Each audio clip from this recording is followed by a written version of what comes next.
Some regrets don't arrive with thunder. They don't crash into your life with drama or spectacle. They arrive quietly. They settle in the corners of your memory, like dust you didn't notice until it was too late. Mine came when I was 8 years old, and it wore the shape of a hug I didn't return.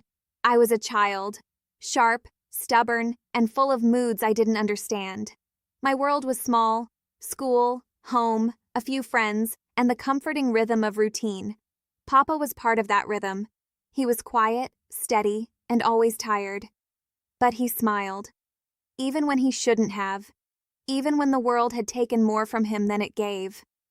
Every evening, he'd come home and lean down to hug me. It wasn't dramatic, it wasn't loud, it was just his way of saying, "I'm still here." And every evening, I'd hug him back, until the day I didn't. Before I take you deeper into this memory, I want to ask you something. What's your biggest regret? Not the kind that makes headlines, the kind that lives quietly inside you, the kind you carry without telling anyone. Think about it, and if you feel ready, share it with me. Tell me where you're watching from. Tell me what you wish you could undo, because this story isn't just mine.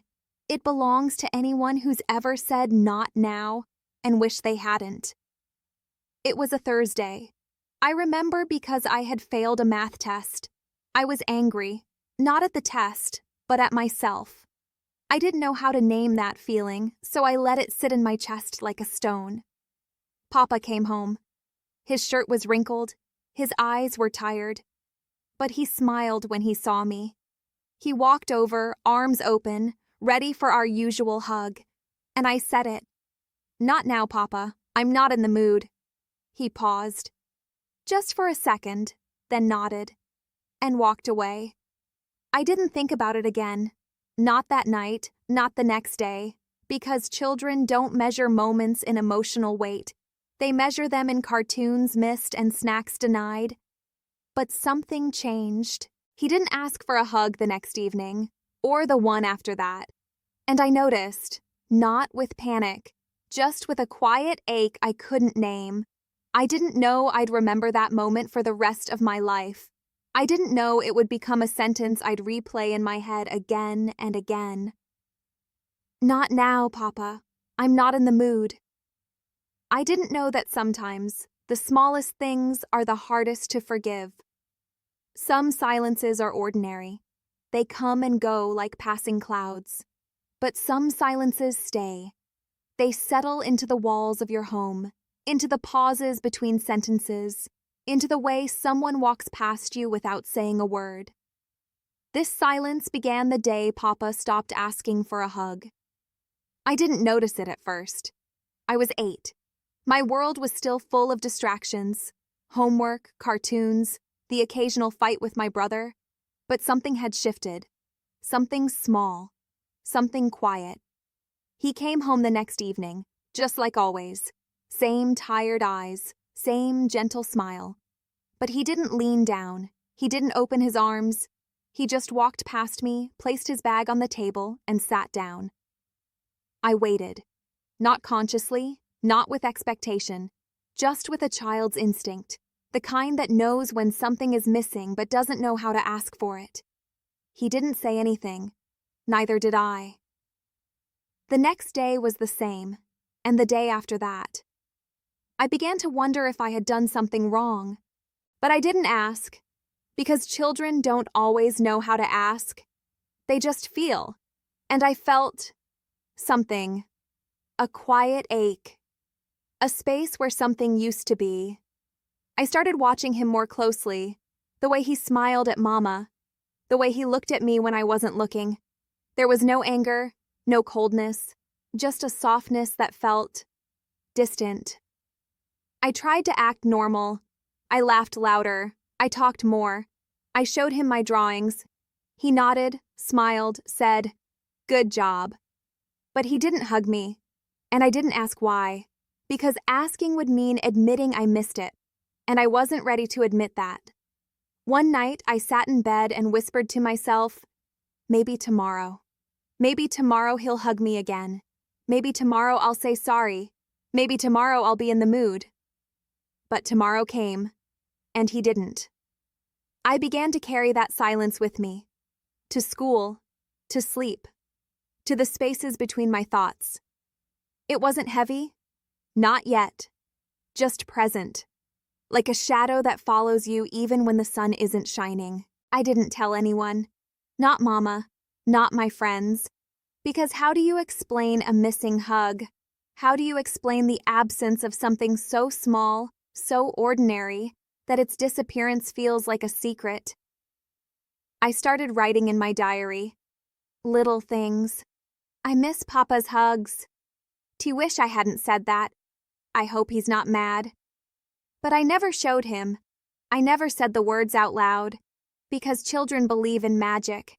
They believe that if they wish hard enough, things will fix themselves. That if they behave better, love will return on its own. So I waited, and waited, and waited, until the silence became normal, until the ache became familiar, until the hug became a memory. And I told myself it was okay, that maybe he was just tired, that maybe he didn't need hugs anymore, that maybe I had grown up. But deep down, I knew. I knew I had broken something fragile, something sacred, and I didn't know how to fix it. Some days begin like any other.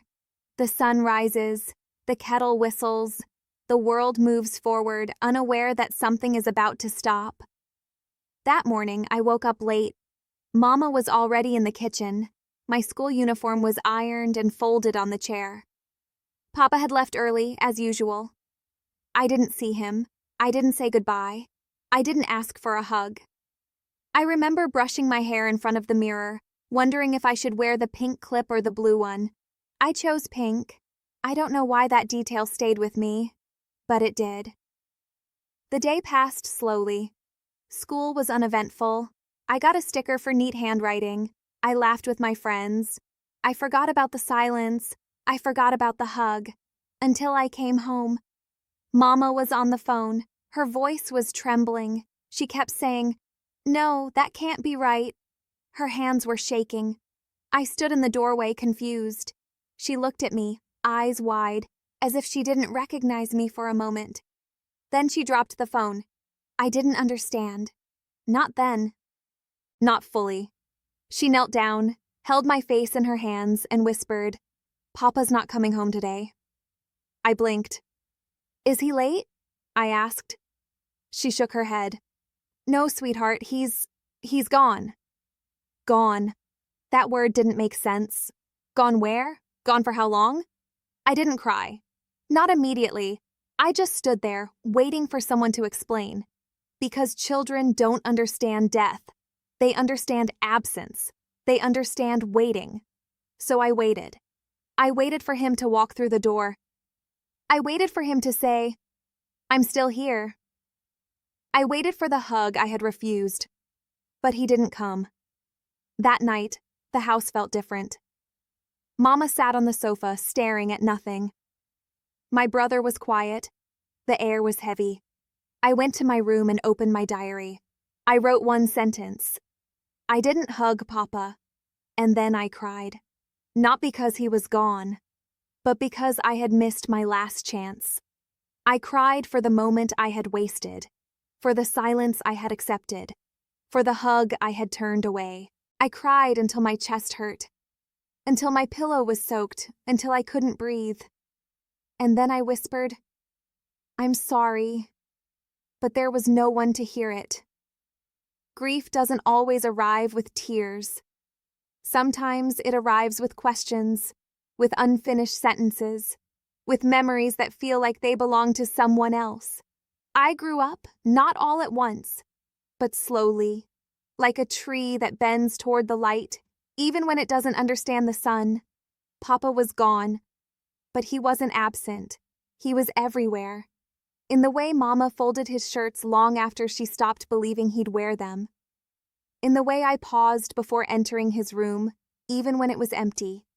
In the way I waited for a hug I knew would never come. I carried him with me, not in photographs, not in stories, but in silence. I didn't talk about him much, Not because I didn't miss him, but because I didn't know how to explain the kind of missing that lives in your bones. I watched other fathers hug their daughters, at school, at weddings, at parks, and every time something inside me folded. Not with jealousy, but with longing. I began writing letters to him, not to send, just to say the things I hadn't said. Dear Papa, I'm sorry. Dear Papa, I miss you. Dear Papa, I wish I had hugged you. I kept them in a box under my bed. They were my way of holding on, of speaking into the silence. I grew older. I learned to smile without meaning it, to laugh without feeling it, to say, I'm fine, when I wasn't, because grief teaches you how to perform, how to wear normal like a costume. But inside, I was still 8, still standing in the living room, still saying, not now, Papa. I tried to forget. I tried to forgive myself. But regret is stubborn. It doesn't leave when you ask it to. It stays. It waits. It whispers. I began to wonder what he would think of me now. Would he be proud? Would he still smile the way he used to? I imagined him at my graduation, at my first job interview, at the moment I learned how to drive. And always I imagined the hug, the one I didn't return, the one I would give now without hesitation. But ghosts don't hug back. They just watch. They just linger. And I kept growing, with him beside me, invisible, unspoken, present. Time doesn't heal everything. It teaches. It softens. It reshapes the sharp edges of memory into something you can hold without bleeding. But some regrets remain intact. They don't fade. They transform. I grew older. I learned to live with the silence, to carry the ache like a folded note in my pocket. I stopped waiting for Papa to return, but I never stopped wishing I had hugged him. Then one day, I became a mother. It's strange how life circles back, how the things you lost come looking for you in new forms. My daughter was 5 when she first said it. I leaned in to hug her after a long day, and she looked up at me with sleepy eyes and said, "Not now, Mama, I'm not in the mood." And everything stopped. I saw myself in her, not just her face, her words, her tone, her innocence. I stood there, frozen, not because I was hurt, but because I remembered. I remembered Papa's smile, his silence, his absence, and I realized something. This was my moment, not to rewrite the past, but to change the future. So I hugged her anyway. I didn't ask for permission. I didn't wait for her mood to change. I just held her. Gently. Quietly. Completely. She didn't resist. She leaned into me, soft and warm, and whispered, "Okay, Mama." And in that moment, something healed. Not everything. Not perfectly. But enough. I whispered back, "I'll always be here, even when you're not in the mood." Because love isn't about timing. It's about presence. It's about showing up, even when the door feels closed. I still miss Papa. I still carry that regret. But now I carry it differently. Not as punishment, but as purpose. I hug more. I forgive faster. I speak softer, because I know what silence costs. And I know how much a single hug can mean. So if you're listening, if you've ever turned away from love, if you've ever said not now and wished you hadn't, know this. It's not too late to give the hug you didn't return, to say the words you didn't say, to be the warmth someone else is waiting for. If this story touched something in you, if it reminded you of someone, if it made you pause, please like this video, share it with someone who needs to hear it, and subscribe to the channel for more stories that speak to the heart. And before you go, tell me in the comments, what's the hug you wish you had given? Let's talk, let's heal, together.